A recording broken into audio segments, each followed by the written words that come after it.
मतीन पटेलच्या घरावर कारवाई झाली, कार्यालयावर कारवाई झाली, आता नगरसेवक पद सुद्धा धोक्यात आलंय। पण खरा प्रश्न असा आहे की मतीन पटेलनं खरंच निदा खानची मदत केली का, की तो फक्त मोहरा होता? यामागचा चेहरा कोणतरी वेगळाच आहे। हे आम्ही म्हणत नाहीये, तर राज्याचे सामाजिक न्याय मंत्री आणि शिवसेनेचे नेते संजय शिरसाटांचा हा प्रश्न आहे आणि त्यांचा रोख आहे इम्तियाज जलील, माजी खासदार माजी आमदार इम्तियाज जलील यांच्याकडे त्यांचा रोख आहे।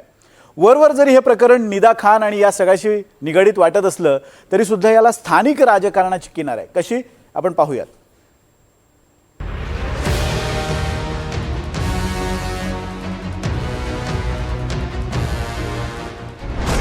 निदा खानवरून इम्तियाज जलील टार्गेटवर।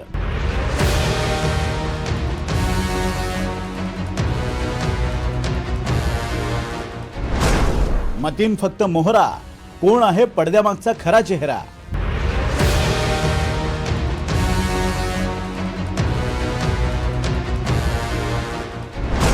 कुणाच्या सांगण्यावरून निदा खानला मिळाला आसरा?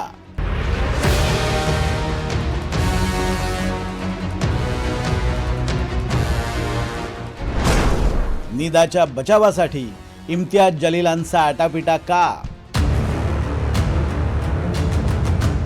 नाशिकच्या कॉर्पोरेट जिहाद प्रकरणातील आरोपी निदा खानला मदत करणारे MIMचे नगरसेवक मतीन शेखच्या घरावर बुलडोजर फिरलाय। त्यांचं कार्यालयही जमीनदोस्त करण्यात आलंय।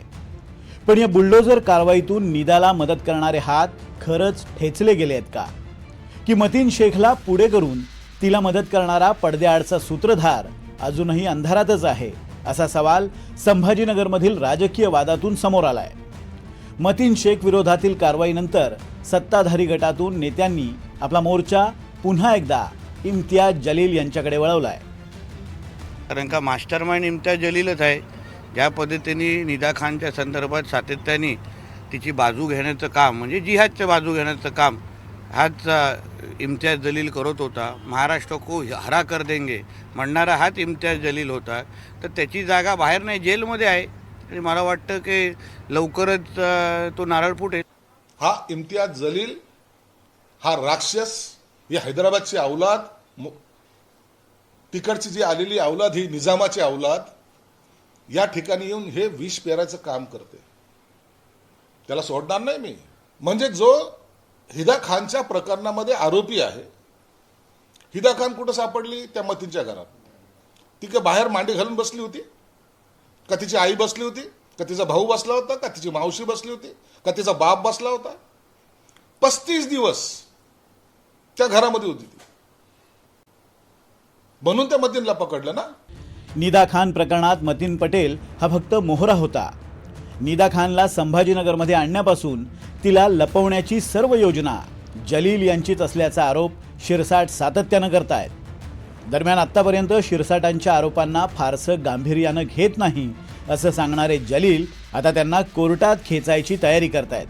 चोराला सोडून संन्याशाला फाशी देण्याची जे परंपरा आज महाराष्ट्रामध्ये आपल्याला बघायला मिळत आहे, त्याचं चांगलं उदाहरण कुणाला द्यायचं असेल तर हे संजय शिरसाट।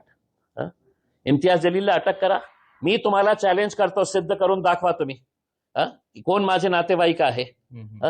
कोणीतरी तुमच्या कानात येऊन काही सांगणार, थोडासा आवरा आपल्याला साहेब। पालकमंत्री आहे तुम्ही, आणि पालकमंत्री असताना मला माहित आहे खूप ऊन आहे। थोडा लिंबू पाणी घ्या, थंड पाणी बर्फ मध्ये टाका, लिंबू पाणी म्हणतो मी। पण मला माहित आहे तुम्हाला लिंबू पाणी चालत नाही, का तुम्हाला काही दुसरं पाणी चालतं।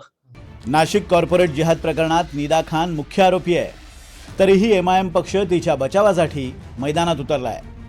इम्तियाज जलील आणि असदुद्दीन ओवैसी निदा खानवर झालेले आरोप सतत फेटाळून लावत आहेत। पण जलील यांनी निदा खानसाठी आपलं राजकीय अस्तित्व पणाला लावण्याचं नेमकं कारण काय?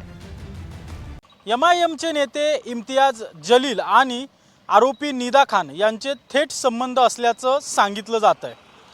इम्तियाज जलील यांच्या भावाची बायको आणि निदा खान हे नातेवाईक असल्याचा आरोप मंत्री संजय शिरसाट यांनी केलाय आणि म्हणूनच निदा खानला वाचवण्यासाठी इम्तियाज जलील यांचा आटापिटा सुरू असल्याचं देखील सांगितलं जात आहे।